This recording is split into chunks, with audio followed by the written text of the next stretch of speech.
I am a federal prosecutor with the Department of Justice. Oh my God.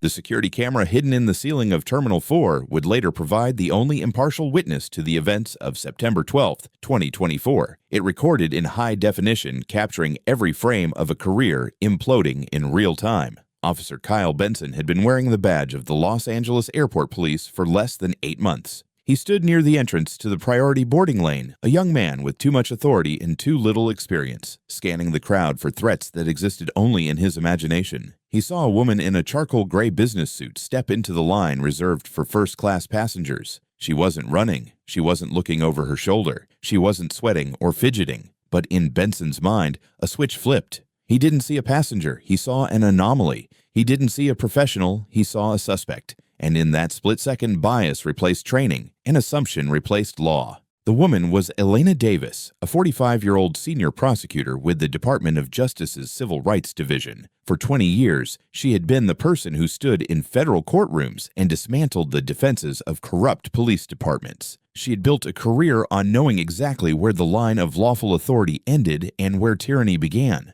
What happened next would not just ruin Officer Benson's day, it would detonate a national scandal, force a congressional inquiry, and result in a lawsuit that would cost the city nearly $35 million.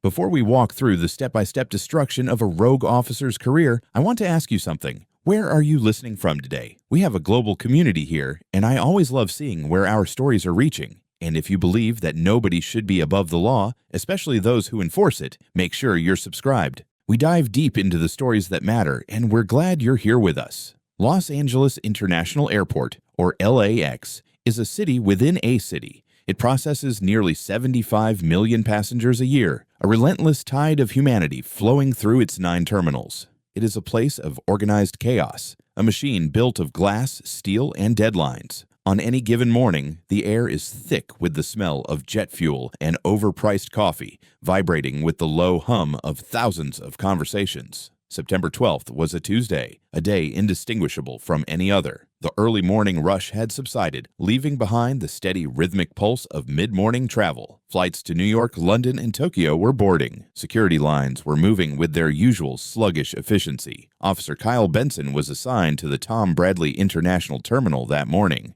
At 26 years old, he still had the fresh-faced look of a recruit, but his eyes carried a hardness that didn't match his age. His probationary period was nearly over, but his supervisors had already noted concerns in his file. There were reports of aggressive posturing during routine stops. There were notes about his difficulty de-escalating minor conflicts. He was an officer who seemed to view the public not as citizens to be protected, but as subjects to be managed. But in the desperate staffing shortages that plagued the department, these red flags were treated as training opportunities rather than disqualifiers. So Benson was given a weapon, a radio, and the authority to detain anyone he deemed suspicious. He stood near gate 148, watching the flow of passengers. The priority queue was short, populated by men in expensive suits and families with impatient children. It was a space of privilege, a fast lane for those who could afford to bypass the friction of modern travel. Elena Davis joined the line at 10:15 a.m. She was returning to Washington, D.C. after a grueling 4-day symposium on police accountability held in downtown Los Angeles. She was exhausted. Her mind was still replaying the debates and case studies from the conference,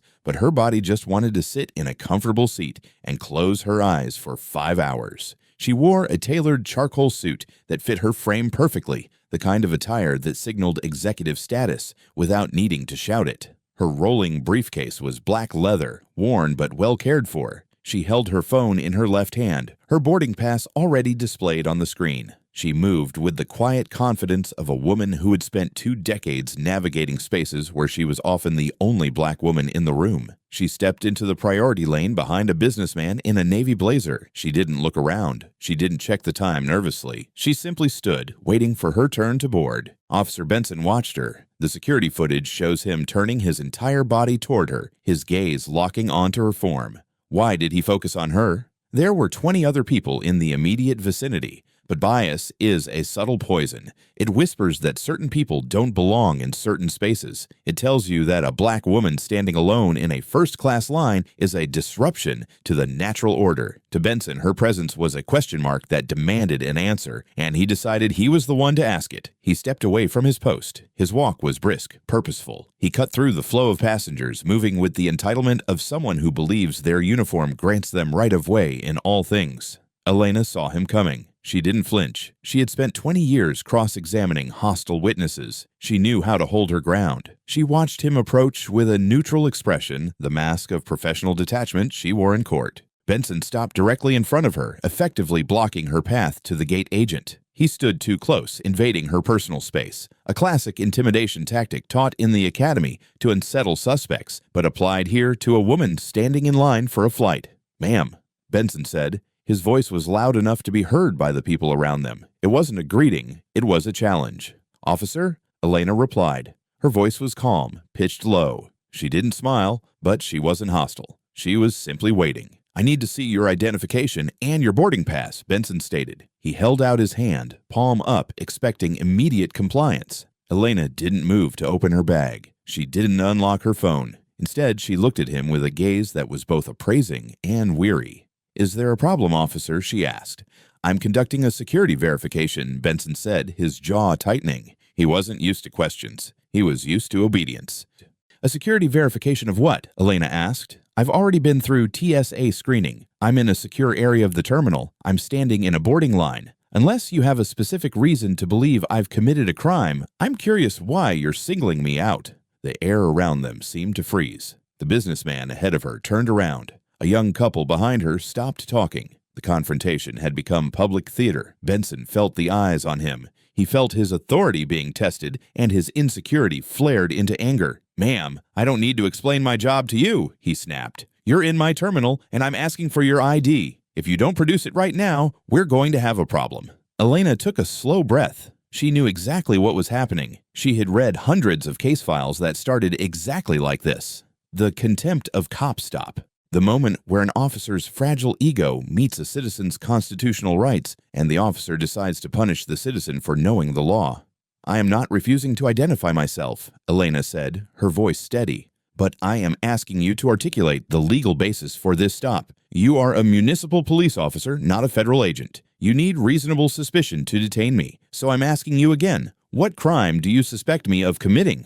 This is the moment where a competent officer would have stepped back. A competent officer would have realized he had no answer, apologized, and walked away. But Kyle Benson was not a competent officer. He was a man who believed the badge made him the law, rather than a servant of it. "That's it," Benson said. He reached out and grabbed Elena's upper arm. It wasn't a gentle touch. It was a snatch, a physical assertion of dominance. His fingers dug into the fabric of her suit. Elena pulled her arm back instantly. "Do not touch me," she said, her voice sharpening like a blade. "I'm conducting a pat-down for weapons," Benson announced loudly for the benefit of the growing audience. "You're acting erratic and uncooperative." "I am standing still," Elena countered. "I am speaking calmly. You are the one who is escalating this encounter." Benson didn't listen. He moved in. He grabbed her again, this time with both hands. He spun her slightly, forcing her off balance. He began to pat down the sides of her jacket, his hands moving roughly over her torso. It was a violation. It was a public humiliation. A woman of high standing, a federal prosecutor, was being manhandled in an airport terminal like a common criminal because she dared to ask a question. "You are violating the Fourth Amendment," Elena stated loudly. "You have no consent. You have no warrant. You have no probable cause. You are conducting an unlawful search in front of witnesses." "Stop resisting," Benson barked, falling back on the standard script of officers who have lost control of a situation.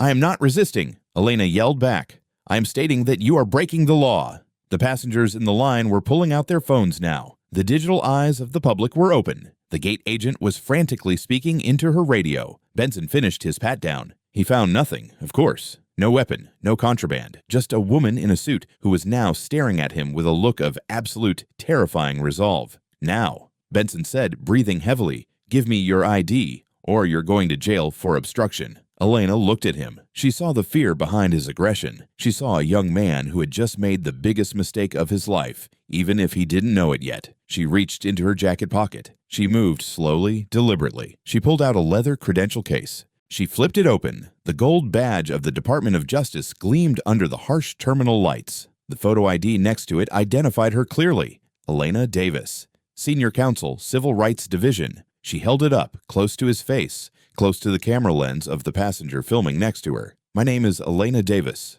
she said, her voice projecting to the back of the line. "I am a federal prosecutor with the United States Department of Justice. For 20 years, I have prosecuted police officers for exactly what you just did." Benson froze. His eyes widened. He looked at the badge. He looked at her face. The realization hit him like a physical blow. The color drained from his cheeks. "You stopped me without cause," Elena continued, her voice relentless. "You detained me without suspicion, and you physically assaulted me under the color of law after I explicitly informed you of my rights.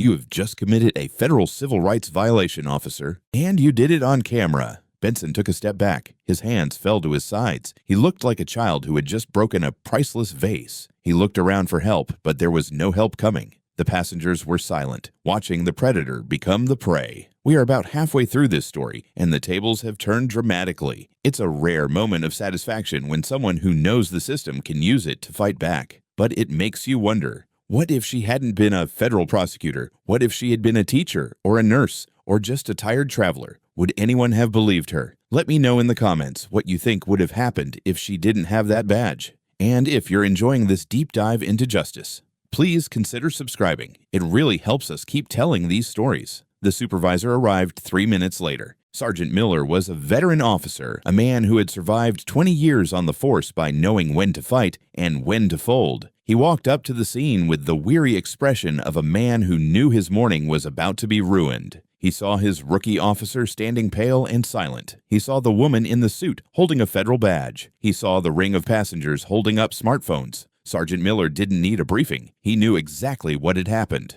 "Ma'am," Miller said, stepping between Benson and Elena. "I'm Sergeant Miller. I'm the watch commander. Can we step over to the side and discuss this?"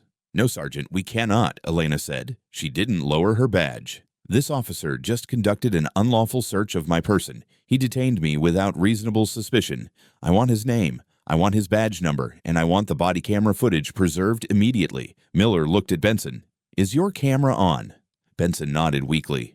"Don't turn it off," Miller ordered. He turned back to Elena. "Ms. Davis, I apologize for the disruption. I assure you we take this seriously." "This isn't a disruption, Sergeant," Elena said. "This is a deprivation of rights. And if you don't want to be named in the 1983 lawsuit I'm going to file, I suggest you take this officer's weapon and badge right now and remove him from this terminal."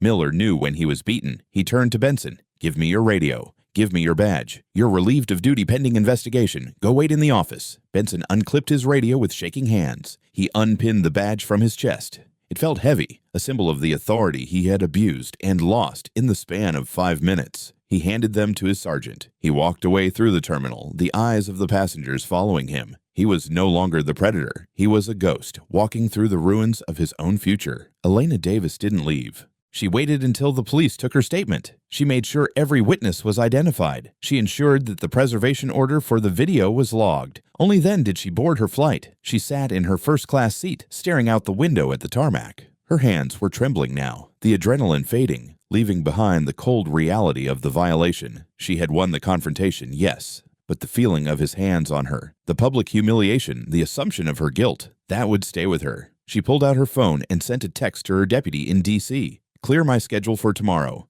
We need to file a complaint." By the time she landed in Washington, the video was viral. A passenger had uploaded it to social media with the caption, "Cop tries to bully black woman at LAX, finds out she's a Fed." It had 3 million views in 4 hours. The comments were a landslide of outrage. People saw themselves in Elena. They saw the vulnerability of being targeted by power and the catharsis of seeing that power checked. The Los Angeles Airport Police Department was in crisis mode. The chief issued a statement promising a thorough and transparent investigation. But the public didn't want a statement. They wanted blood. Elena Davis didn't just file a complaint. She launched a crusade. She filed a federal civil rights lawsuit against the city, the airport authority, and Kyle Benson personally. Her complaint was a masterpiece of legal writing. It dissected the encounter second by second, citing Supreme Court precedents that went back decades. She argued that Benson's actions were not just a mistake, but a symptom of a department that had failed to train its officers on the basic limits of their power. She argued that Benson had targeted her based on race, violating the Equal Protection Clause of the 14th Amendment. She argued that his physical search constituted battery under California law. She argued that the department's failure to discipline him for previous aggression made them complicit. The city's lawyers tried to fight it. They filed a motion to dismiss, claiming qualified immunity. This is a legal doctrine that often protects officers from lawsuits unless they violate clearly established rights.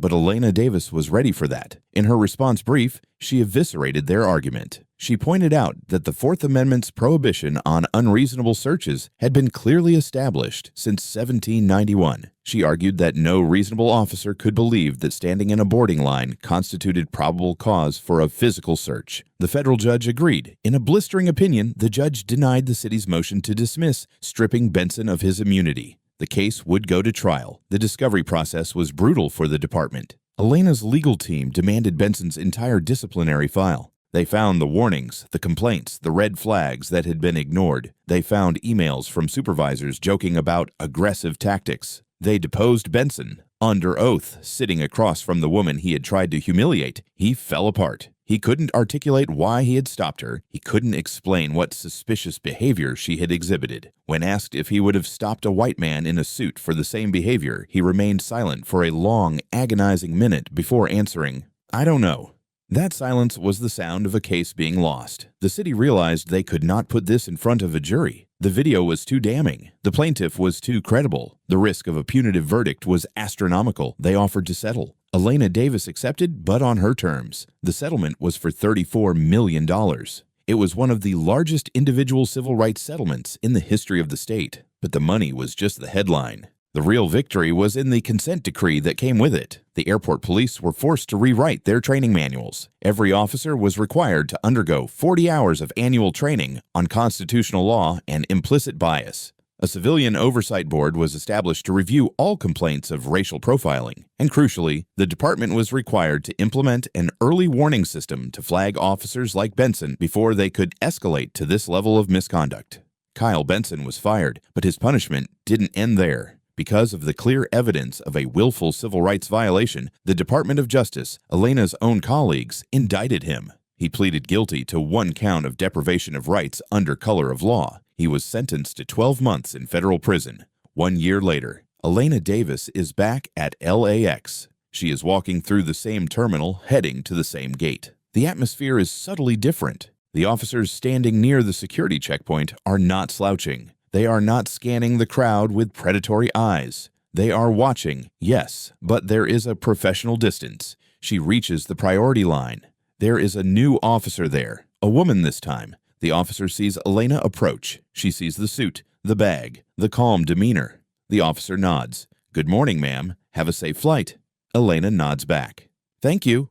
She boards the plane. She takes her seat. She looks out the window at the sprawling city of Los Angeles, a city of angels and demons, of power and powerlessness. She thinks about the $34 million.